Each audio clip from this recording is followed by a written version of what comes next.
দুই বাংলার এখন সবচেয়ে আলোচিত মুখ ইদিকা পাল। বাংলাদেশের প্রিয়তমা দিয়ে অভিষেক, কলকাতার খাদান আর এখন রঘু ডাকাত, প্রতিটা সিনেমাতেই বাজিমাত করেছেন এই প্রতিভাবান অভিনেত্রী। বাংলাদেশের সিনেমা জগতে ঝড় তুলেছিল প্রিয়তমা। আরশাদ আদনান প্রযোজিত, হিমেল আশরাফ পরিচালিত এই ছবিতে সুপারস্টার সাকিব খানের বিপরীতে অভিনয় করে রাতারাতি জনপ্রিয়তা পান ইধিকা। এরপরই পা রাখেন টলিউডের দেবের সঙ্গে খাদান। দর্শক সমালোচক সবাই প্রশংসা করেন তার অভিনয়ের। সিনেমাটি হয় সুপারহিট। বাংলাদেশে মুক্তি পাওয়া বরবাদ ছবিটিও ব্যবসা সফল হয়।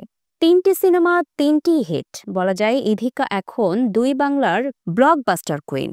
আর এবার দুর্গাপূজায় মুক্তি পেয়েছে রঘু ডাকাত। ধ্রুব বন্দ্যোপাধ্যায় পরিচালিত এই সিনেমায় ইধিকা অভিনয় করেছেন সৌদামিনী চরিত্রে, দেবের বিপরীতে।